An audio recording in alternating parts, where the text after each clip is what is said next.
tal? Muy buenas tardes, Facultad de Derecho, muy buenas tardes, Universidad Nacional Autónoma de México, muy buenas tardes a toda Latinoamérica y parte de Europa que nos escuchan y nos descargan. El día de hoy nos encontramos aquí en Procrastinando, donde pues empezamos con una rola sumamente interesante, que es Tripitrina de Hound Laurie, de Let Them Talk, sumamente interesante el disco que hizo de blues.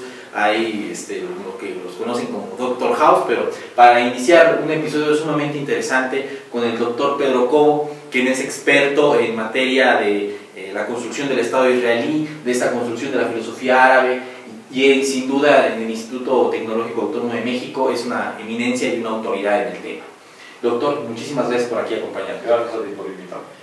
Doctor, principalmente hablar de la construcción del Estado israelí es complicado porque parece un problema milenario.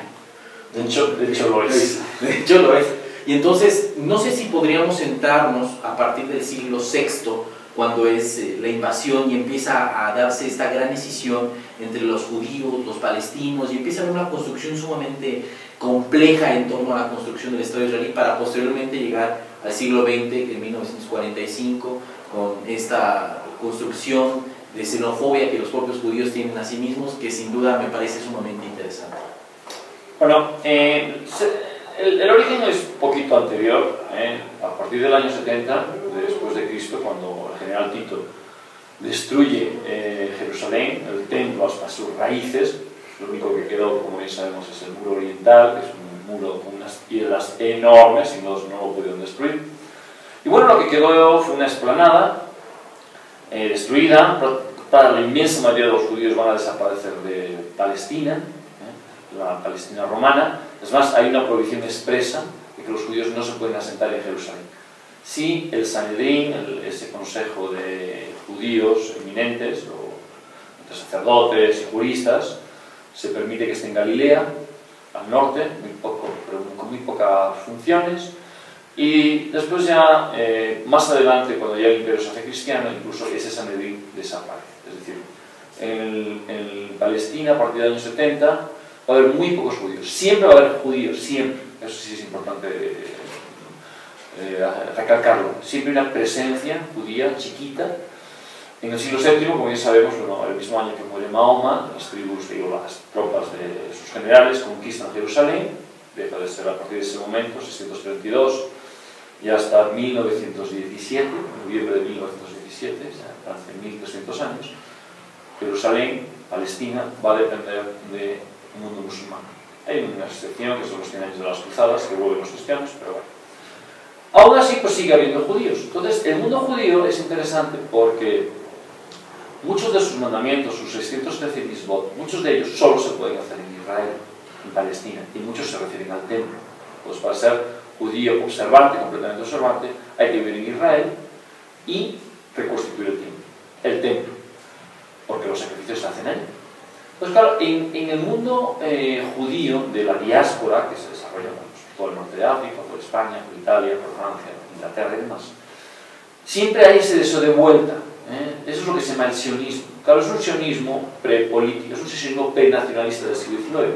Pero sí es cierto que los judíos rezan todos los días, y especialmente en determinadas épocas, aquello de que se me pegue la lengua al paladar sin olvidarse de ti, oh Jerusalén, que se me seque la mano derecha. Es decir, el deseo de volver a Israel siempre ha estado presente. Entonces, es una idea que es previa al nacionalismo decimonónico y previa al imperialismo. Entonces es interesante no confundir, cuando se habla de la empresa sionista como una empresa imperialista, habría que decir sí, pero no. El sionismo, el deseo de volver, es muy anterior al imperialismo, muy anterior desde los años 70. Es más, podemos decir que desde el exilio del siglo VI, cuando se exilió en Babilonia, ese deseo. Y es interesante, y no hay que olvidarlo no hay que sacarlo de contexto, si no cometemos anacronismos.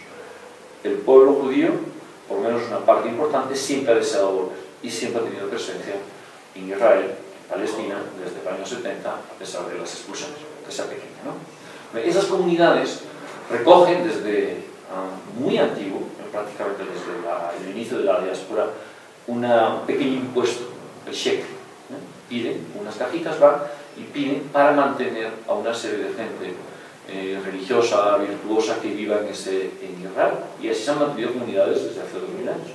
Ahí se mantenían, épocas unos poquitos más, épocas menos, con los cruzados y tuvieron más problemas. Muy bien, entonces llegamos a, digo, que no es muy complicado, pero sabemos que la expulsión de los judíos de España, la aparición de los guetos en el siglo XV, el primero que aparece es en Venecia, el famoso mercado de Venecia, precisamente la palabra gueto viene de un barrio de Venecia. Yo no me queda claro que significa gueto, y lo he investigado, no sé, pero bueno, así se llamaba el barrio, y de ahí se extiende ese concepto local a general, ¿no? Toda Europa tiene una serie de guetos, el famoso gueto de Varsovia, el gueto de Venecia, son nombres hay. Entonces viven allí excluidos y protegidos. No hay que olvidar que los guetos también tienen una función de protección frente a la masa que se subleva de vez en cuando frente a los judíos. Bueno, pues, tienen una función recaudadora, como bien saben los cristianos, y el mundo musulmán tiene prohibido prestar con intereses, lo que se llamaba usura. Los judíos se dedicaban a eso. Entonces, pues lógicamente, el pueblo se sublevaba cuando había crisis, pues veían el maleficio, pues el judío, ¿no? Que era el que cobraba impuestos, con todas esas leyendas nefastas de que mataban niños y demás, ¿no? Evidentemente eran leyendas calumniosas. Bueno, entonces, los príncipes les interesaba tenerlo porque era gente culta, gente que sabía contabilidad, gente que leía la Biblia, gente bastante culta, ¿no? Entonces se mantienen esas comunidades que son cerradas y no se mezclan durante el día en las actividades económicas, pero no se casan, no comen con los gentiles y demás, ¿no? Ese mundo cerrado, exclusivista, de protección a la vez y de separación y segregación y de desprecio, se rompe con la Revolución Francesa. La Revolución Francesa cambia el concepto, la relación del Estado no es con las comunidades, como pasa en la edad moderna, sino ya entramos en la edad contemporánea. La relación del Estado es con el individuo. Entonces dicen algunos diputados de la Asamblea General, la Asamblea Constituyente posteriormente, al judío, en cuanto ciudadano, todo. En cuanto nación, nada. No hay naciones dentro de la nación, la única nación es la nación francesa. Entonces se dan todas las libertades. ¿Ok? Esas libertades que se dan en la Revolución Francesa se van a extender poco a poco, muy lentamente, a Austria, a Alemania, a Italia. En España, como se había expulsado, no hay un decreto, hasta donde yo he llegado, no hay ningún decreto que se les permita volver, sino poco a poco va a volver, de forma muy paulatina, ¿no? Entonces, claro, ante esa nueva situación, al pueblo judío se le presentan varias opciones. Antes era muy fácil, ser judío significaba creer en Moisés y los mandamientos, los mitzvot, y pues casarte con una judía o un judío, si eres judío, está bastante claro. A partir de este momento, cuando ya pueden salir del gueto, no tienen restricciones económicas, restricciones jurídicas, ni restricciones de matrimonio, son iguales que los demás. ¿Para qué hacemos? Y es interesante. Los que se negaron, los más recalcitrantes contra de estas nuevas leyes, de nuestras aperturas, son los propios judíos, ortodoxos, diciendo no queremos, estamos muy a gusto con estas leyes discriminatorias, porque nos hacen, y es que repito, hay muchos documentos, como en Budapest, que es un poco más tarde, creo que es en 1860, la comunidad ortodoxa protesta al emperador, no queremos estas libertades, no nos interesa. Entonces hay como tres grandes corrientes, resumiendo mucho. Una, la adaptación a la modernidad, manteniendo la identidad judía. Mendelssohn dice, señores, somos judíos, mantenemos la identidad judía, pero nos tenemos que adaptar a la modernidad. ¿Cómo? Pues adaptando en la liturgia, por ejemplo, el alemán, ¿no? O las lenguas vernáculas.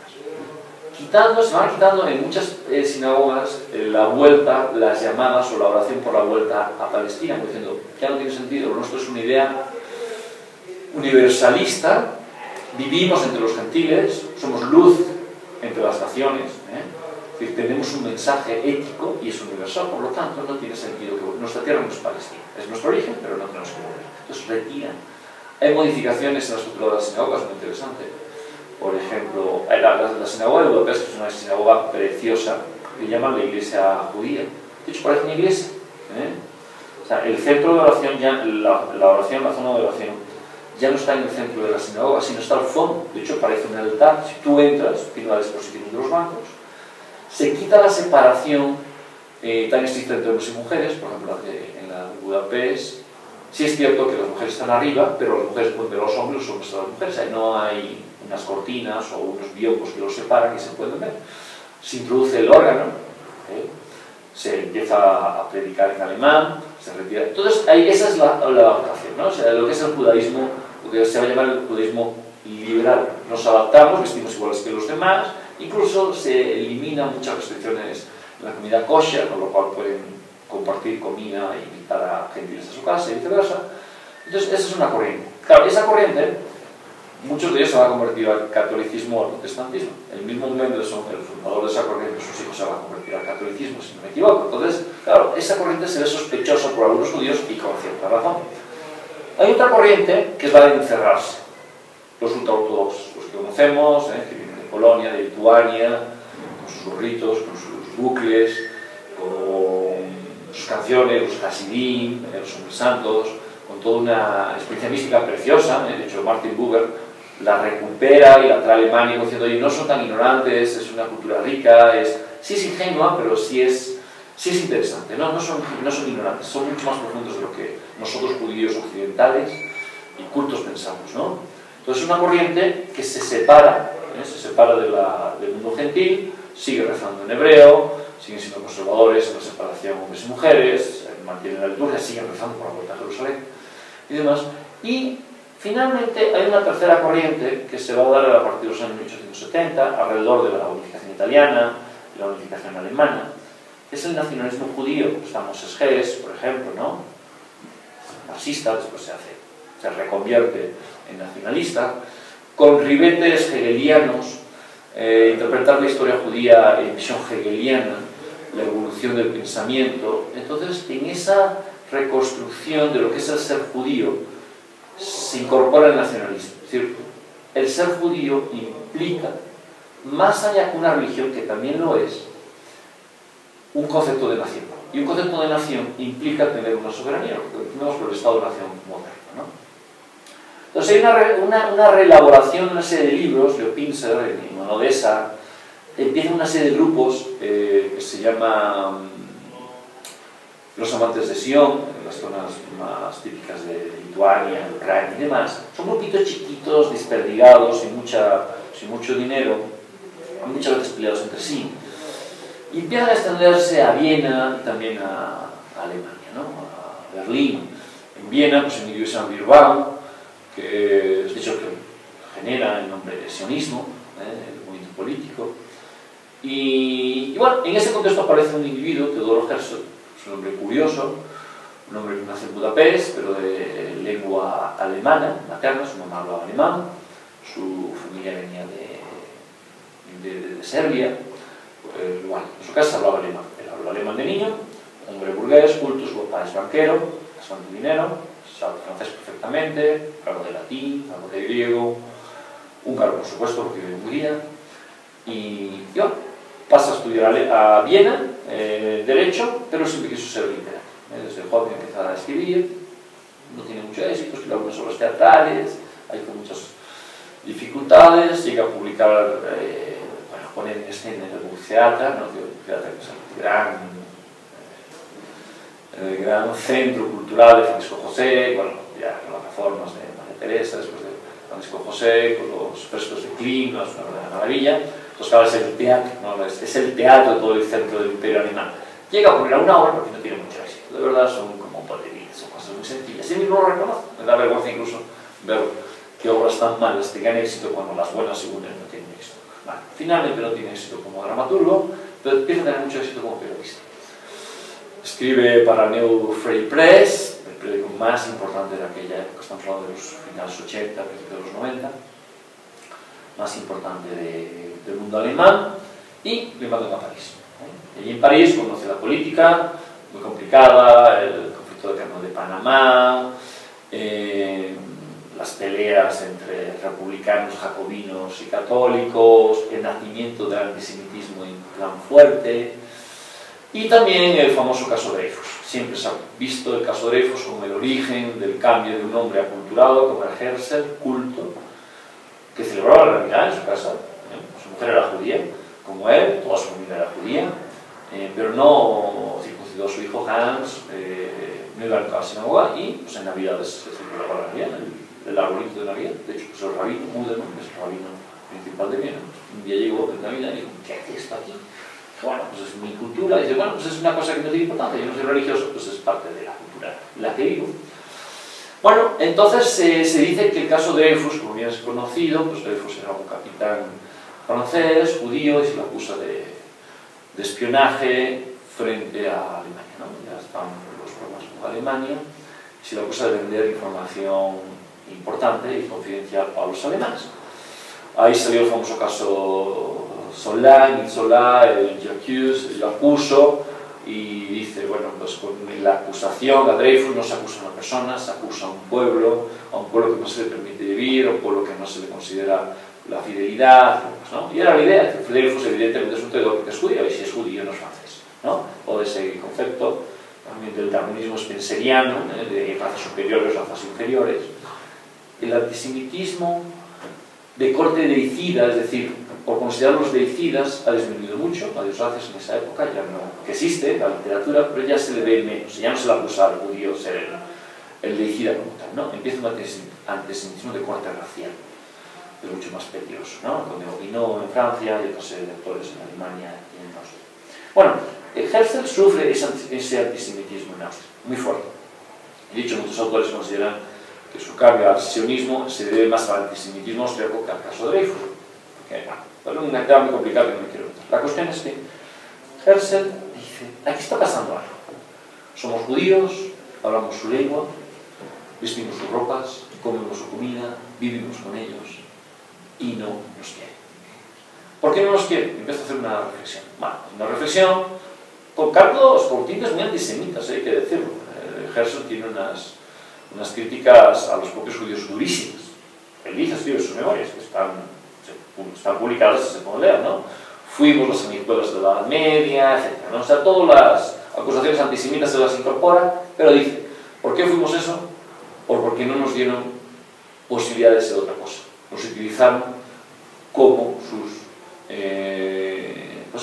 sus usureros, la nobleza, entonces hicimos el trabajo sucio de ellos, ¿no? Entonces, tenemos que recuperar el honor. Hay que decir una cosa. En el siglo XIX, incluso antes, se ve al judío como un cobarde. Y unos judíos los veían como cobardes porque no entendían el espíritu, que es muy interesante, ¿eh? Los judíos ortodoxos pues es una especie de Gandhi a Bangladesh, ¿no? Que son pacíficos por convicción, no por cobardía. Yo creo que Herzl no acabó de entender eso, ¿eh? La gente que sufría todas las indignidades por parte de los gentiles, pues era fuerte. Hay un librito de Roth que es precioso, donde el calendario perdido, no me acuerdo ahora la novela, está en el acantilado, que es una delicia. Entonces un judío, después de un pobre, que le queman la taberna y le queman, y empieza a recitar, bueno, todo esto que nos hace, todos estos insultos, todas estas violaciones a nuestra integridad, ¿qué son con respecto a la pérdida del templo? Después de esto, lo demás no tiene importancia. Y en cierta manera, esta es la visión del judío ortodoxo, ¿eh? Lo que hemos perdido, en cierta manera, no lo merecemos, porque no hemos sido fieles. Entonces, es una visión mística del mundo judío ortodoxo muy interesante. Claro, Herzl es de otra generación. Herzl es un hombre que no es practicante, pertenece a una generación que ya entra a la universidad, de las primeras generaciones que entró a la Universidad de Viena, que quieren participar en la comunidad y en esa juvenil. Pertenece a una sociedad pro-alemana, pro-germánica y pro-duelista. Él mismo tiene varios duelos. Entonces, ¿cómo recuperar el honor? ¿No? El honor frente a los judíos ortodoxos y demás. Roth también comenta que, bueno, y Zweig también, ¿no? Zweig en varias novelas comenta que los judíos de Occidente, entre ellos Herzl, o sea, cultos, aristócratas, burgueses y demás, desprecian al judío que viene del este, ¿eh? Ese judío que viene reflejado en el violinista en el tejado. Entonces, así Herzl despreciaba, de hecho tiene cosas muy duras sobre los judíos pobres, ¿no? Del este, que hablan raro, que hablan yiddish y demás. Después va a cambiar, Herzl va a cambiar, ¿no? Bueno, llega un momento que dice, no, esta sociedad en la que nos hemos querido integrar no nos deja. ¿Qué nos pasa? Nos falta el honor de tener un Estado. Necesitamos un Estado, necesitamos un himno, necesitamos un ejército. Y teniendo en cuenta también una cosa muy interesante, el judaísmo en su origen tiene un carácter social muy fuerte. El famoso, bueno, el sábado hasta donde hay que descansar a el buey, la mula, el caballo, el esclavo, la esclava. Nadie puede trabajar ese día. Es una cuestión social. Pero además, cada 49 años hay que devolver todas las tierras a los pobres, etc., ¿no? Es una cuestión. Entonces, Herzl quiere unir esa parte social del judaísmo antiguo con la visión del Estado moderno, con la electricidad, con el tren, y quiere ser que ese nuevo Estado, que le da igual donde sea, como era creyente, el tema de Palestina es interesante, porque no es el centro espiritual, pero puede ser Argentina, ahora con el barón de Gils, que es que pronuncia las colonias en Argentina, y intenta hablar con Rothschild francés, no le hace caso, bueno, comienza años después, empieza en Uganda, y crea un movimiento chiquito, un movimiento sionista, Basilea, el primer congreso sionista, en 1897, y funda el movimiento sionista. Ahí los famosos protocolos de los sabios de Sion, la conspiración judía mundial para controlar el mundo, pues es eso. Claro, es interesante cuando uno ve las actas, pues eran funcionarios de bajo pelo, periodistas, gente que llegó de Rumanía caminando por el dinero y dice, bueno, pues esta es la conspiración judía mundial, ¿no? Pues era gente muy sencilla y no había nadie importante, el único, sí, más importante era Max Nordau, que ya era un literato importante en Francia, pero poco más. Herzl, que era un periodista de fama en Centro Europa, pero tampoco tenía mucho dinero. Bueno, ahí nace el movimiento sionista. Hay un movimiento político, son los políticos y diplomáticos. Herzl, la idea es muy clara, para llegar a Jerusalén, a Palestina, donde fuese, finalmente se va a decir Palestina, tiene que tener mayoría, no puede ser minoría. Y quiere que sean los estados, primero Alemania, intenta con Francia, intenta con Austria, intenta con Inglaterra, incluso con el Vaticano, que tiene el orden Vaticano, y le apoyen para que el sultán les venda un trozo de terreno en Palestina. Quizá no Jerusalén, pero cerca. No siguen acuerdos, el sultán le dice, lo consigue ver, después de haber dado muchísimas mordidas a todo el mundo. Es un mundo muy curioso y el Imperio Otomano está cayendo. El sultán le dice, mira, un poquito con palabras más refinadas, como era la diplomacia de aquel tiempo, que no te puedo dar nada. No te puedo dar nada. Dice, si esperas, casi, te lo voy a dar gratis. Como diciendo, eso se está cayendo, ¿no? De forma más o menos. Entonces Herzl dice, bueno, pues realmente hay que esperar. Con 44 años, muere agotado, trabaja muchísimo, ha tenido problemas muy graves familiares, su mujer está muy enferma psíquicamente, pero finalmente fallece. Desde 1904 en adelante tiene el movimiento sionista, es un movimiento muy lánguido, muy pequeñito. Al inicio de la Primera Guerra Mundial se abre otra nueva posibilidad. En el momento que Turquía entra a favor de Alemania, los sionistas ingleses, el sionismo, su capital ha estado en Viena durante un tiempo, después pasó a Berlín. En la Primera Guerra Mundial se traslada a Dinamarca, si no me equivoco, Copenhague, como diciendo, bueno, somos judíos, somos sionistas y queremos ser neutrales en esta guerra, entonces vamos a un país neutral. Pero los sionistas ingleses, Weizmann, un ruso, culto, científico, va a trabajar en Manchester, si no me equivoco, en la Universidad de Manchester. En Manchester. Bueno, descubridor de la acetona, es importante para la Primera Guerra Mundial, para las bombas y demás. Se deslinda del sionismo central de Copenhague y de Berlín finalmente y decide que juega la carta inglesa. Dice, hay que olvidarse de la neutralidad, los ingleses nos van a dar esto. Llega a acuerdo con Rothschild, uno de los grandes banqueros, su papá se había negado, su primo francés también se había negado, y finalmente Lord Rothschild le va a entrar al sionismo y dice, sí, me interesa, y apoya, y finalmente, como bien conocido, creo que es en noviembre, no estoy seguro si es 2 de noviembre del 17, estoy confundido ahorita, pero es el de finales del 17, la famosa carta de su Alta Majestad, Her Majesty, concede un hogar nacional judío en Palestina, dirigido a los Rothschild. ¿Qué significa hogar nacional judío? Cualquiera, lo que tú quieras pensar. Es decir, nada, jurídicamente no es nada. ¿Por qué se da eso? Por una sencilla razón. Estamos en guerra, desde la India hasta Estados Unidos, todo el mundo está en guerra, hay mil cosas, unas ideas de los aliados franceses, y ya se de Francia primero, de franceses e ingleses, es que hay que incentivar los nacionalismos para que apoyen la causa de los aliados. Por ejemplo, los árabes, ¿no? O, por ejemplo, los alemanes animaron los nacionalismos hindúes. Y así, ¿no? Unos animaron los nacionalismos de unos y otros. Entonces, los ingleses dicen, bueno, pues los judíos pues tienen fuerza, los bancos norteamericanos, algunos están manos de judíos, que son muy fuertes, y algunos periódicos, los Hertz, de Ciudadano Kane, también es judío. Es decir, hay una serie de medios de comunicación que tienen mucha fuerza. Si lanzamos esta idea, si agarramos la base del sionismo, podemos agarrar la opinión pública norteamericana. Todavía no había entrado en guerra a Estados Unidos, cuando inicia la idea. Después, finalmente, entre Estados Unidos, un sistema muy complicado. Finalmente, Wilson acepta, a través de Luis Brandeis, no sé cómo se pronuncia, se escribe Brandeis, tiene hecho una universidad, es el Attorney General en Estados Unidos, le anima, y finalmente Estados Unidos apoya el sionismo. Bueno, ese hogar nacional judío. Es que la idea es, bueno, pues que puede haber unos cuantos judíos allí. Claro, cuando a Baseman le preguntan qué significa un hogar nacional judío para usted, quizá para mí, lo mismo que Inglaterra para el inglés. Entonces ya tenemos dos visiones completamente distintas de lo que es el hogar nacional judío. Muy bien, termina la Primera Guerra Mundial, en noviembre del 17 también, yo creo que es ahí, pues entra Lawrence de Arabia, Hussein, las tropas de Alemania, entran, bueno, como he dicho, desde los 632 hasta ese momento, si exceptuamos las cruzadas, no había un cristiano que dominaba sobre Jerusalén. Pues los judíos esperan que los ingleses les den eso. Bueno, pues ya tenemos hogar nacional judío. Inicia la inmigración.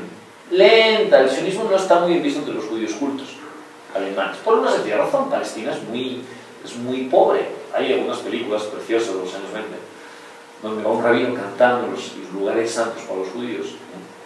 Y esas películas se ponen en Berlín, se ponen en Viena, se ponen en París, se ponen en Nueva York. Claro, los judíos salen llorando, emocionados, salen llorando, pero no van a eso. O sea, una persona que vive en Manhattan o vive en las afueras de Viena, en las zonas bonitas, bueno, pues está padre, ¿no? Y ayuda a llevar dinero, a dar dinero, y algunos así más entusiastas van, pero realmente la educación es chiquita.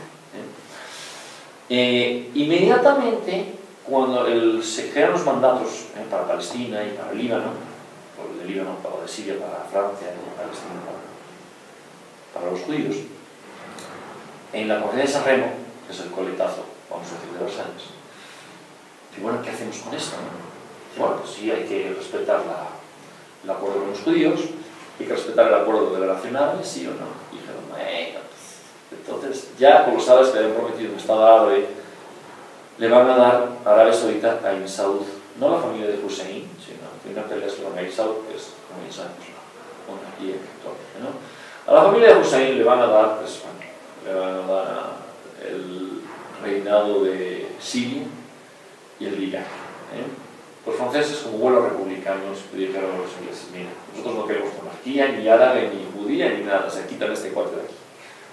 Entonces ese rey, y luego en poquitos meses lo enviaron a Jordania. Jordania pertenecía, la actual Jordania pertenecía al mandato de Palestina. Entonces, cuando se crea el actual reino de Jordania, con esa dinastía de los Hussein, que está así actualmente, claro, los judíos se sienten traicionados. Dices, oye, ese era también nuestro terreno, no solamente al oeste, al este del Jordán, sino también al este. Entonces ya nos podemos poner ahí. Y dicen los, no, pues ya no se puede, ya no pueden emigrar ahí. Entonces ya empezamos con problemas, porque para los sionistas ya cedieron. En la conferencia de San Remo, ya por ahí, en el 22 el mandato de Palestina se divide al este del Jordán, al este del Jordán, se crea Jordania. Entonces, bueno, ese es el mundo para los palestinos. O para los árabes, todavía no estamos hablando de palestinos, estamos hablando de árabes. Y bueno, ya tenemos reinado. Entonces, el oeste es para nosotros.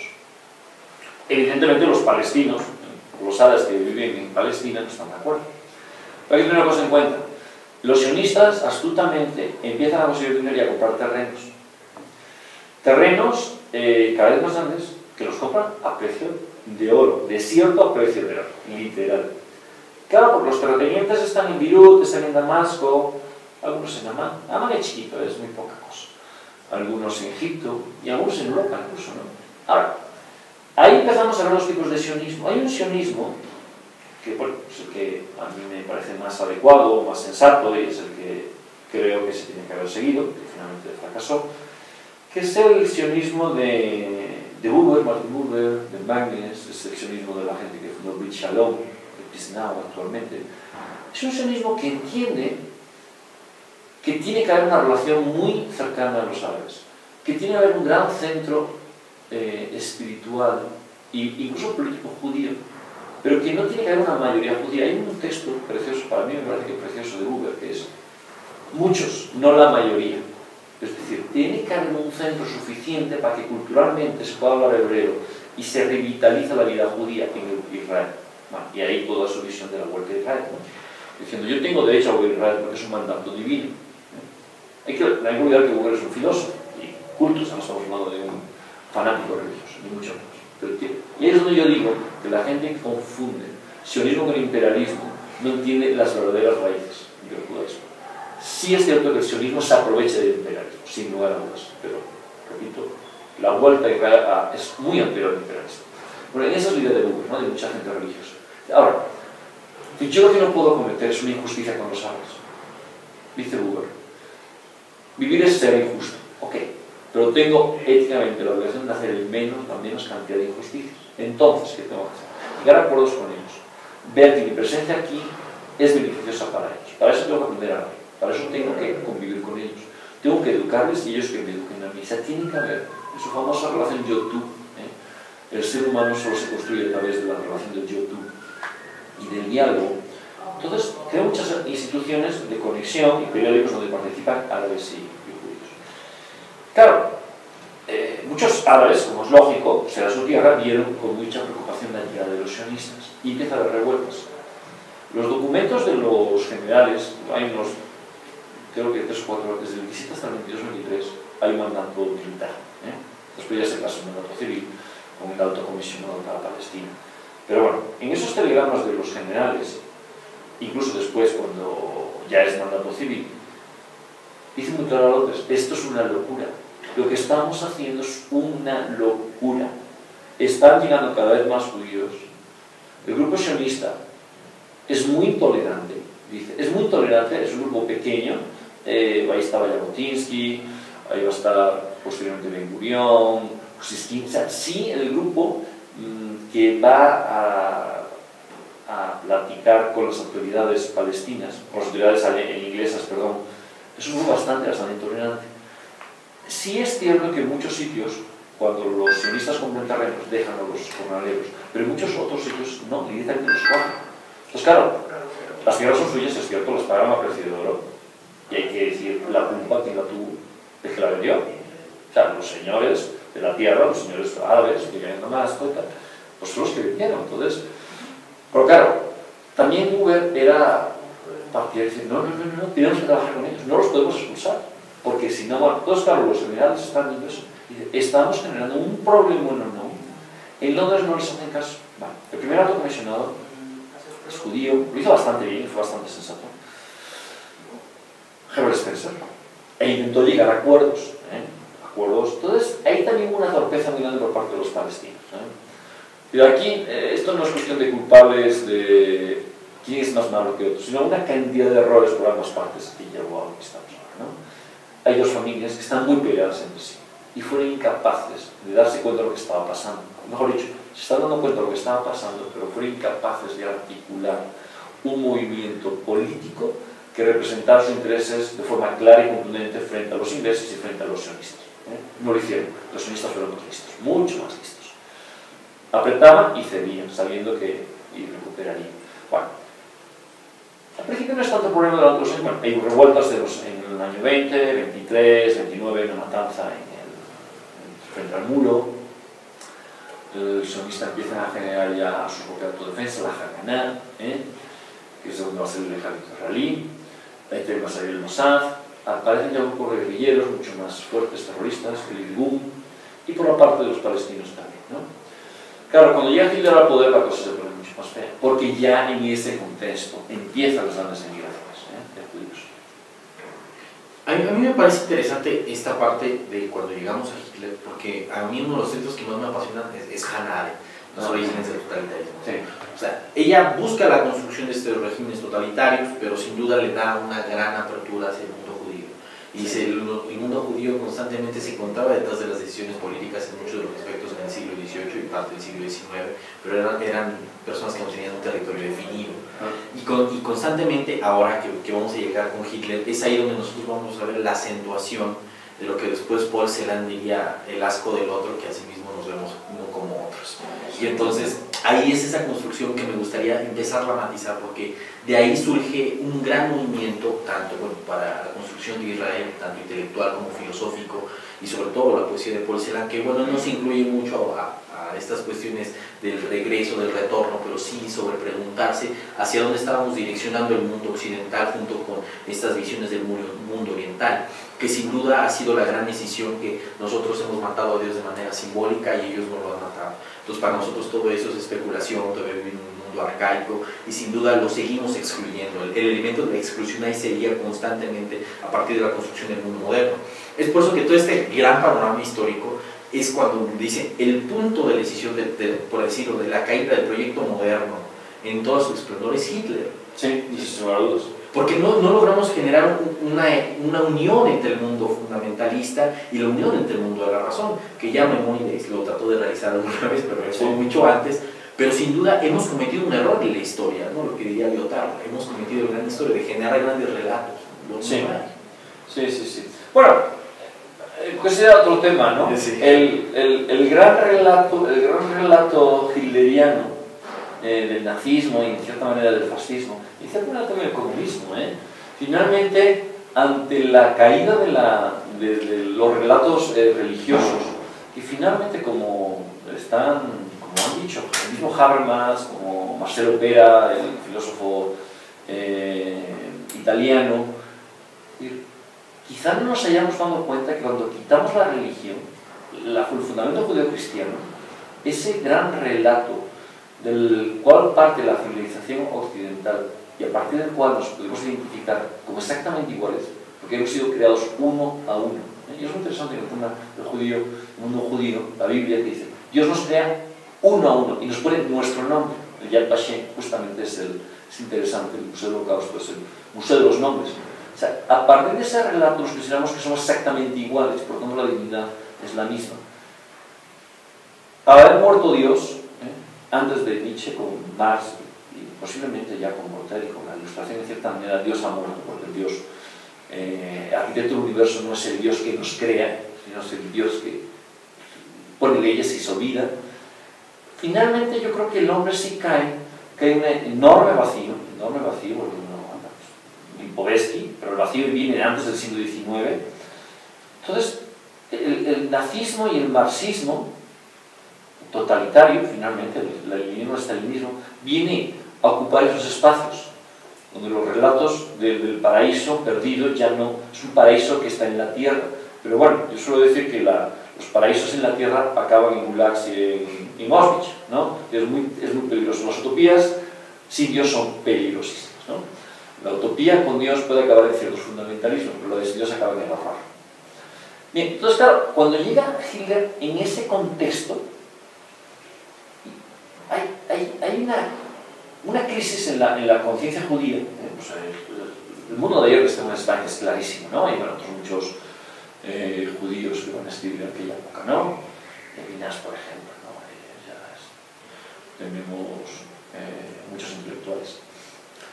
Entonces empieza una migración mucho mayor. El sionismo dice, ok, pues entonces justamente yo llevo razón. Esto lo predice Herzl, pero Herzl no llega a predecir a futurizar el holocausto, pero casi. Escribe, esto está nada más que empezando, lo que se viene fuerte.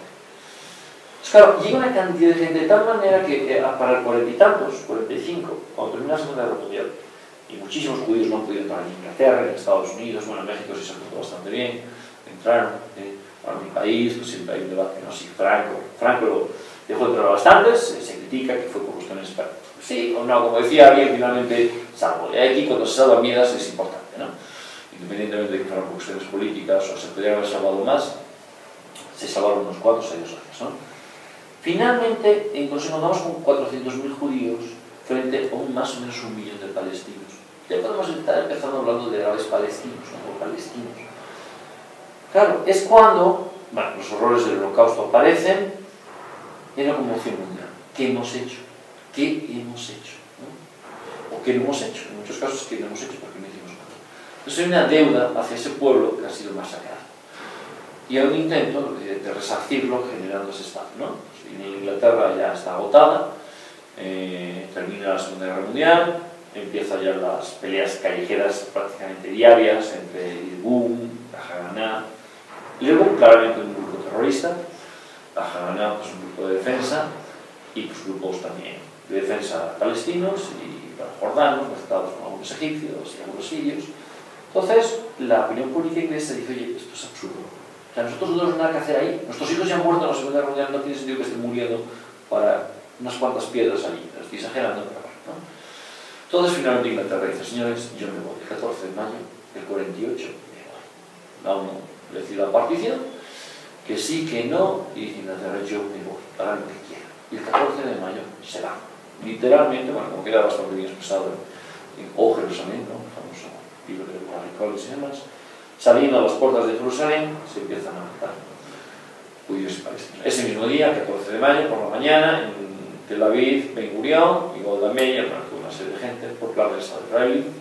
Truman intenta convencer a Ben Gurion de que no, pero finalmente, en una reunión que duró muchas horas, toda la noche, finalmente, el grupo de Ben Gurion y Golda Meir decide que sí, que van a proclamar el Estado judío.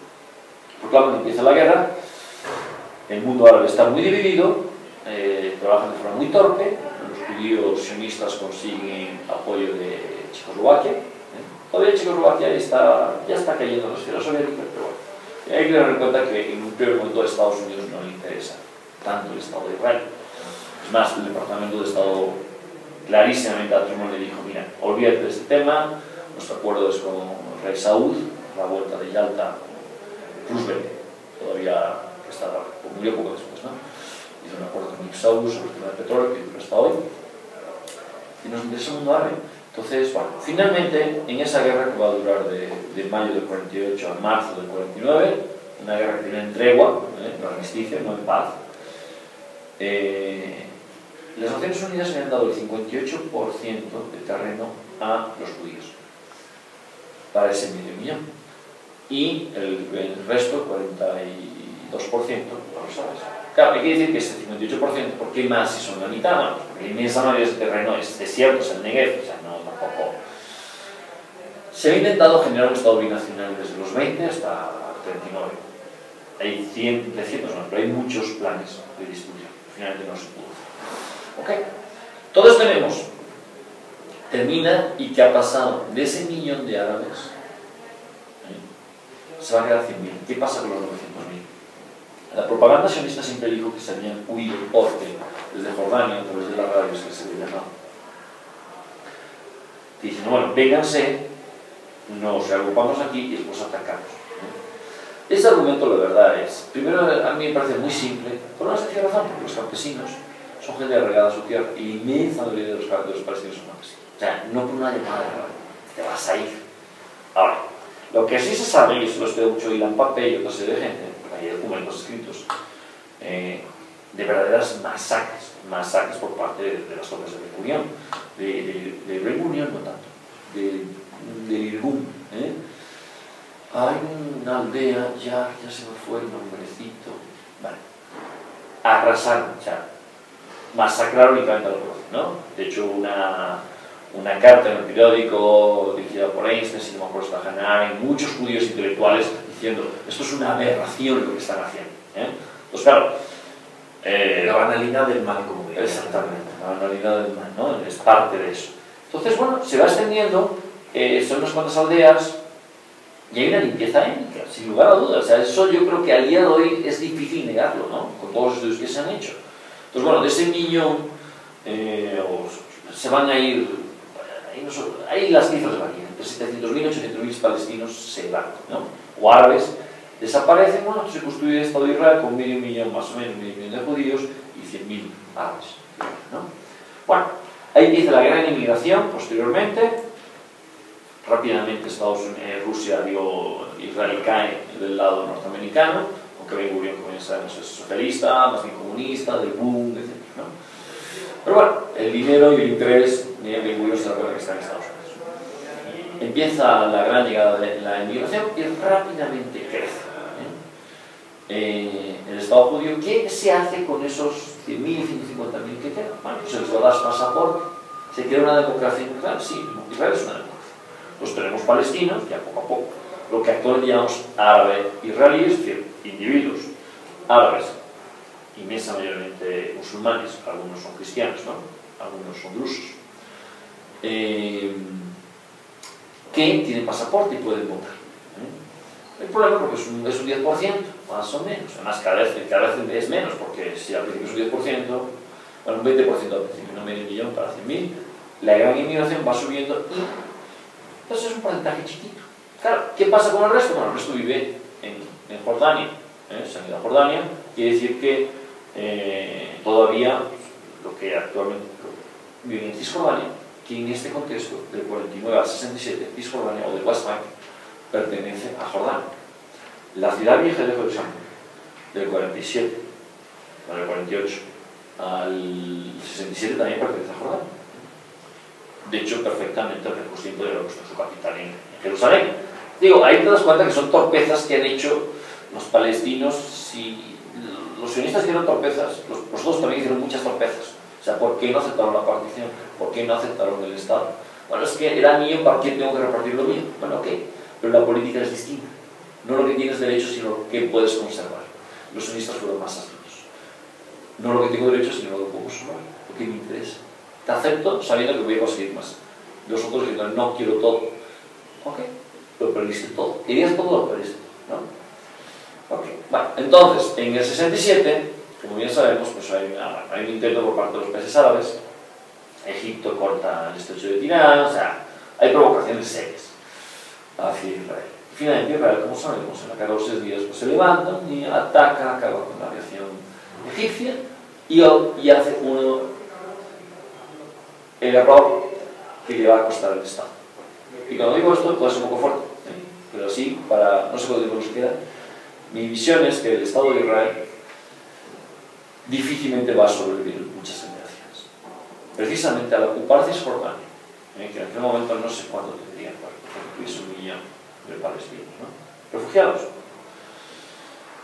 A este momento creo que llegan, son más de 3 millones de palestinos que viven. Y Gaza pertenece a Egipto hasta el 67. Cuando Israel lo ocupa, pues también 600.000, 700.000, no me hagas mucho caso de las cifras, actualmente tiene más de 1,5 millones. Entonces tenemos, en el momento actual, desde el 67 hasta el momento actual, Israel en Cisjordania, a esos millones de palestinos en Gaza, no les da pasaporte, no son israelíes, y están sometidos a autoridad militar. Eso es una aberración desde el punto de vista de la cuestión internacional. O sea, ¿cómo puede estar sometido una población 67, 33, 46 años a un régimen militar? Oye, esto no es normal. Si tú te proclamas con la democracia, mejor democracia en Oriente Medio. En parte es cierto, yo no digo que no. Tú vas a la Universidad Hebrea y hay palestinos que tienen los mismos derechos de estudiar que los demás. O sea, es una sociedad, la sociedad judía en Israel es una sociedad, es compleja, pero es una sociedad abierta. No apoya mucho la democracia en Palestina, muchísimas cosas, ¿no? Aunque también es cierto que es importante resaltarlo, que más de, pues ahí los datos me vuelan un poquito, me bailan un poquito, pero casi el 90% de la tierra en Israel pertenece al Fondo Nacional Judío. Es decir, y el Fondo Nacional Judío es una especie de fundación, solo vende las tierras a los judíos. Entonces es interesante porque un palestino no puede comprar esas tierras, aunque tenga pasaporte real, de hecho es así, ¿no? Bueno, entonces desde el 67 hasta el 87, pues están Gaza y Cisjordania, ya la OLP ha nacido, con Arafat, una serie de grupos, alguna inician con el terrorismo, como bien sabemos, a partir del 74 Arafat y su grupo de la OLP decide que conviene cambiar otra imagen, es representante de la ONU, rechaza la violencia, reconoce el derecho de Israel a existir. Entonces, a partir de los 80, Israel comete un grave error, porque dice, para quitarle apoyo a Palestina, para quitarle apoyo a la OLP, vamos a apoyar a una asociación que acaba de nacer, que es Hamas, que depende de los hermanos musulmanes egipcios y que tiene una función fundamentalmente caritativa. Entonces, para tener contentos a los de Gaza y Cisjordania, pues le da mucho dinero a Hamas para que estudie hospitales y escuelas. Para quitarle poder a la OLP, que la gente no siga a la OLP, ¿no? Y a los terroristas. Ahí están dos grupos. Algunos declaran corte marxista. Ahora, eso está muy bien, pero justamente en esos años, cuando se empieza a expandir el fundamentalismo islámico, tanto en chiita como sunita. Entonces ahí mezclamos también ya la historia, la microhistoria con la macrohistoria. Entonces jamás se imbuye de toda esa retórica, la vuelta a conquistar el poder islámico en el mundo. Y en el 87 es cuando empieza la primera intifada. De pronto la gente que está harta, que no estaban bien, nunca se están sometidos, nunca se están en un servicio militar, pero bueno, habían 1000 soldados en Cisjordania, es decir, la gente iba a trabajar a Israel, volvía, no había barreras, o sea, la cosa era bastante linda, y más o menos, si comparamos la situación de los palestinos en Cisjordania y Gaza y otros árabes, pero bueno, pues en este empieza la primera intifada, ¿no? Las piedras, las famosas fotos de los tanques como el niño. Claro, llega un momento que cae el muro, la lucha este-oeste desaparece, empieza el fundamentalismo islámico, pues ahí Bin Laden en Afganistán, la cosa se empieza a complicar y de pronto ya Estados Unidos, cuando cae el muro, le dice: a ver, caballero, ya no eres el guardián de los intereses norteamericanos, ya no tienes. Literalmente ya cayó el muro, ya me da igual, ya no hay tanques israelíes en Egipto, porque se fueron en el 79 con Camp David. La presencia en Siria, pues ya desde Rusia, pero no es de la URSS. Ya el mundo ha cambiado. Entonces le obliga a Isaac Shamir a sentarse. Y por otra parte, en el caso de la OLP, Arafat tuvo la enorme equivocación de apoyar a Saddam Hussein. Entonces perdió crédito delante del mundo, de la propia Liga del mundo. Entonces le dice: a ver, siéntense. O sea, literalmente obliga a Estados Unidos a sentarse, ¿no? Y para que lleguen a acuerdos. El acuerdo de Oslo, que es un paso importante, dice, es paz a cambio de territorios. Que vuelve Arafat, se va a crear una estructura política, la Asociación Nacional Palestina, se va a dar soldados, se va a dar policía, 30.000 policías, armas cortas, y vamos a establecer 3 áreas, A, B y C. Una es total control palestino, muy poquito, Jericó, Ramallah y poco más. B, zona intermedia, donde va a haber soldados israelíes y policía palestina, y zona C, que es solamente israelí. Y a medida que tú controles a tu población, yo te voy a dar, aumentando que hasta el final generar un Estado palestino, o sea, de tal manera que las B las se conviertan en B y finalmente solamente tu Estado. ¿Qué va a pasar? Y eso es lo interesante, es donde entramos ya con la conflictividad y la problemática desde el punto de vista de las elecciones en el Parlamento y el tema del fundamentalismo. El mismo Rabin, que sustituye a Shamir, que es el Premio Nobel de la Paz, etc., siguió con los asentamientos, o sea, con las poblaciones de asentamientos en Cisjordania y en Gaza. Y dices: oye, tú le dirías: oye, pues no le vas a dar un Estado. ¿Por qué sigues haciendo poblaciones judías en un Estado tan pequeño? Y además, y eso de olvidar, cuando uno ve el mapa de los asentamientos, son asentamientos pensados concretamente para dividir literalmente la población de Cisjordania. En el caso de Gaza menos, pero en Cisjordania está claro. O sea, está claro que tú tienes un planteamiento de ocupación para evitar que se constituya el Estado palestino. O sea, no hace falta ser muy listo y ver el mapa de lo que está pasando ahí, ¿no? Eso por una parte. Por otra parte, de esas 30.000 armas que tiene Arafat, cortas, pues empiezan a aparecer armas de todo tipo. Empieza el contrabando. Y yo, mi tesis, o mi hipótesis más bien, yo diría que es tesis ya. Es decir, cuando tú veas un palestino y un israelí dándose la mano, siempre hay un tercero que es un norteamericano. O sea, cuando se están dando la mano el palestino y el israelí, ellos están diciendo: nos damos la mano porque este nos va a dar bien a ti y a mí, pero tú y yo sabemos que no hay acuerdo. El día que te pueda te mata. Esa es la sensación que yo tengo, incluso con Rabin. Es difícil pensar, o me parece que no hay buena voluntad por ninguna de las dos partes. o mejor dicho, hay buena voluntad tanto entre palestinos e israelíes, pero no necesariamente hay voluntad por los dirigentes. Utilizan, y a ellos lo triste, utilizan a las personas y a las comunidades como carne de cañón para sus propios intereses. Ahora, en el caso de Israel, ¿por qué es tan complicado el llegar a un acuerdo y retirar los asentamientos, que sería uno de los grandes obstáculos para la paz? En el 2005 se fueron de Gaza. Había 5.000 personas. Tuvo que entrar el ejército israelí. Miles de soldados, pero miles. Y a cientos los tuvieron que sacar literalmente uno a uno. La gente se tiraba al suelo, mujeres, niños, y no se querían ir. Entonces costó un dineral sacar a esos 5.000. Hay casi 500 millones de soldados. Literalmente, o sea, ¿cómo sacar a 500.000 de personas con una política de resistencia? Y que son, en algunos casos, hiperagresivos, fundamentalistas. Es decir, entienden que esa tierra es de Dios y Dios se lo dio a ese pueblo y no hay manera. Es decir, aquí no entran en ese tipo de grupos, que son importantes, no estoy hablando del 100%. Israel, que, bueno, repito, es una comunidad muy compleja, hay gente muy liberal, muy abierta, y el mundo palestino también. El mundo palestino también es muy amplio, muy complejo, muy rico, desde la gente más abierta, más liberal, que acepta completamente el Estado de Israel y que está dispuesto a colaborar con ellos, hasta fundamentalismos islámicos que no quieren encontrar, ¿no? Como el caso de Hamas. Entonces, si para quitar a 5.000 tuvo que pasar eso, ¿cómo sacas a 500.000 de personas? Uno va por Israel y puede ver a los colonos con vestidos civiles, pero con unas metralletas y unos saca 47 y da miedo, ¿no? Estos son. Pues no entra el Rational Show y historia de juegos, porque tú quieres aplicar, porque lo que Dios da no lo quita, Él lo. Entonces, claro, es un problema. Otro problema que existe es que el sistema político israelí es un sistema, por el origen, muy pulverizado.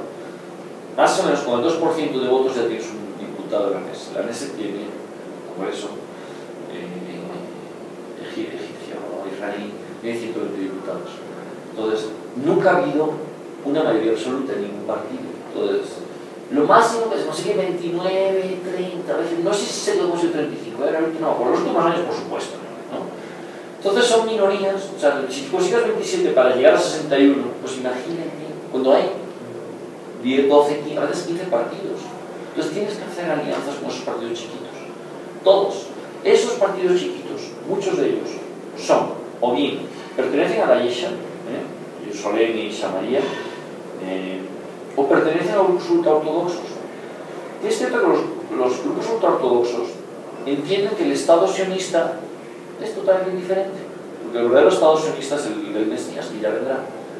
Entonces, claro, es muy interesante porque, aunque se aprovechan del Estado sionista, como bien sabemos, los ultraortodoxos no trabajan, se dedican a estudiar, el Estado les paga y no van al ejército. Es una carga para el Estado muy fuerte. A la vez les da igual que se caiga. Es que, sí, además, cuando escuchas las declaraciones es interesante, porque a ellos les da exactamente igual si el Estado se cae. Porque para eso está Dios y está el Mesías. Entonces tú dices, ¿cómo es posible? Claro, te estás dando cuenta que estos son los problemas fuertes ahora. La cuestión es la siguiente. Es decir, con ese tipo de parlamento no puede haber acuerdos para hacer que esas 500 personas salgan de eso. Un amigo de la Universidad de Hebrea que dice para que haya paz hay que cambiar el sistema electoral y para cambiar el sistema electoral hace falta que haya paz. Y entonces estamos en un círculo vicioso muy difícil de arreglar. Ahora, en esta situación se pierden todos, acabamos de ver que están en el corazón con revueltas en Gaza y demás, pequeñas, pero esperamos que no crezcan. ¿Cuál es a mediano plazo, es decir, 30, 40 años, o a largo plazo, 100 años, qué está pasando? Pues tienes una población israelí que se ha estancado ya. Las grandes migraciones desaparecieron. La última gran inmigración es casi de 1 millón de judíos rusos en los 90. La migración de los etíopes pues, fue pequeña, ¿no? Los Fashad, Palash. Ya no hay emigración. O sea, ya la gente de Manhattan pueden ir 20, 30, no sé cuánto es la migración actual del mundo judío hacia Israel, pero es chiquita. Y ya hay mucha gente que está saliendo, porque Israel es un país terriblemente caro. gente joven, bien formada, que no encuentra trabajo, entonces ya casi la emigración es prácticamente cero, tanto de salida como de entrada, aunque todavía es un poco positivo. Claro, la cantidad el gran generador de nuevos ciudadanos israelíes son dos: los ultraortodoxos, que tienen muchos hijos, y los palestinos, los árabes israelíes, que todavía siguen teniendo una natalidad alta. ¿Eso qué significa?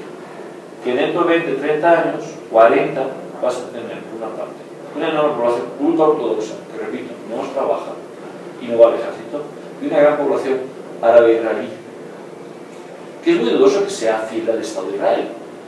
Y realmente, pues, a veces hay que decir, bueno, es que tampoco es que tenga muchos incentivos para ser, porque sus hermanos que están ahí del otro lado de la barrera, los llevas en un estado militar. Entonces, a largo plazo es terriblemente complicado. A corto plazo, ¿hay alguna solución? Yo quisiera pensar que sí. Yo sinceramente, Iván, yo no la veo. Todos los intentos, con todas las teorías políticas de teoría de juegos, todas las teorías que han aparecido, de hecho en Israel hay centros dedicados a cosas muy interesantes, utilizando técnicas psicológicas, sociológicas, matemáticas, lo que quieras, y no hay forma. Entonces yo el futuro lo veo bastante negro a medida que la población palestino-israelí empieza a subir. Y bueno, y también está Irán por medio, ¿no? Que es el tema nuclear que se puede mover. Sin duda me hace pensar Baudelaire, ¿no? Ahí dice, vamos, ya no existen los grandes relatos, el gran relato es la lucha contra los fundamentalismos. Bueno, sí, no, exactamente, yo creo que sí, ese es el que viene. Ese es el que viene, el gran relato. Y sobre todo cómo el mundo occidental lo ha construido, porque, reitero, el producto de la lucha fundamentalista es también un producto de la modernidad ahí, o del mundo occidental sumamente angustiado. Mira, aquí la enorme y el tema, a mí que me encanta Ratzinger, pero también es un milolillo, en el famoso discurso de Ratisbona, que bueno, cometió un grave error de relaciones públicas, pero no un error de fundamento. El discurso es muy bueno. Es decir, la relación, la concepción que tenemos de Dios es incompatible con la violencia, y es donde utiliza la famosa frase hacia el Islam, que había nacido de Mahoma, o cual en parte es cierto, y eso no hay que olvidarlo. Eso también hay que, entre la apertura y la tolerancia, no hay que olvidar que el Islam nace de forma violenta, ¿no? Entonces, ahí la tesis de Ratzinger, que yo apoyo completamente, es o una de dos: o volvemos al gran relato racional, donde la racionalidad nos implica no utilización de la violencia, o como el relato de la posmodernidad está cuarteado, se está cayendo, el siguiente, si no somos capaces de conciliar la visión, la cosmovisión con la divinidad de forma racional, vamos a caer en una cosmovisión fundamentalista donde va a haber un Dios sin razón, y ahí eso puede estar bastante fuerte. Y es mucho más fácil pasar del relativismo extremo al fundamentalismo, muchísimo más fácil que la sinestesia, a un racionalismo, a una visión de una religión racional respetuosa con los derechos humanos. Y sobre todo ahí era un punto donde ya vamos a acabar este episodio porque se ha extendido un poco, pero sin duda a mí la pregunta que subyace en mucho del mundo de los juristas en esta concepción sumamente liberalista, globalizante, ha sido ¿por qué en el mundo árabe no existen derechos humanos? ¿Por qué en Israel o en todos estos? La pregunta fundamental es que ellos no conciben este producto. Ellos por la divinidad lo han creado. No, mira, ellos es un tema que ¿por qué se rompió la enorme y productiva racionalidad traída a Aristóteles del mundo árabe? Se cortó a partir del siglo XIII-XIV. Entonces, es interesante porque hay un libro que se llama 100 preguntas sobre el Islam, hecho por un árabe egipcio, jesuita, para que tenemos un poco jesuita.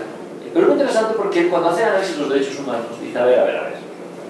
Lo que pasa es que en Occidente hay una visión bastante amplia y positiva del Islam, no es que sea crítico del Islam así, pero dice, a ver, la traducción de los derechos humanos del mundo islámico, de los derechos humanos, al inglés es defectuosa, y defectuosa a propósito, no fue según todos los derechos humanos, árabes terminan con una pequeña cláusula, siempre y cuando no contradigan la Sharia.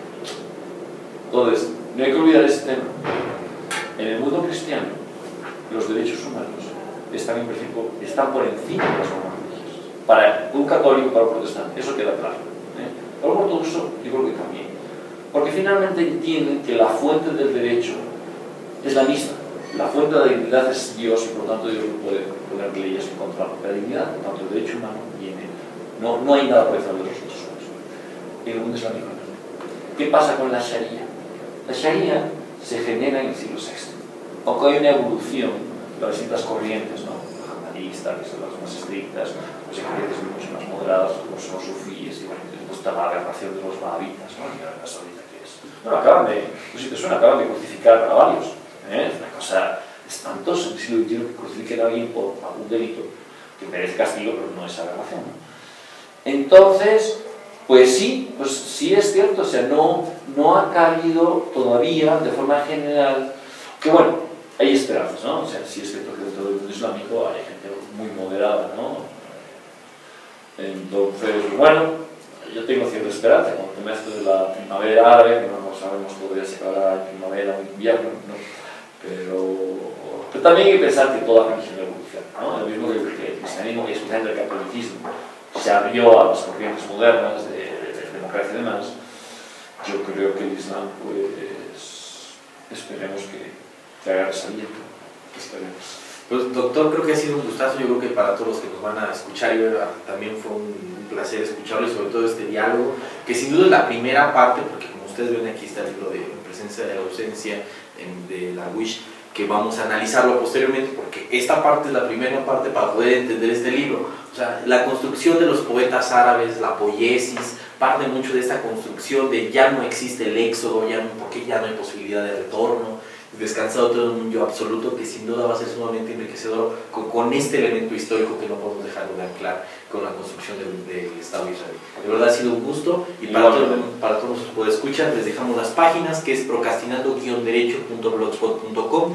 No se olviden de visitar la revista Proyecto Grado Cero en www.proyectogradocero.com, y le agradecemos infinitamente a Editorial Pretextos, en especial a Silva Prateslava, que de verdad nos ha apoyado muchísimo en esta labor de la difusión académica y de la difusión cultural. Nuevamente reitero mis agradecimientos al Instituto Tecnológico Autónomo de México, que aquí nos acompaña el doctor Pedro Cobo, y a la Universidad Nacional Autónoma de México, en especial a la doctora María Loba Castañeda. Muchísimas gracias y nos estamos escuchando.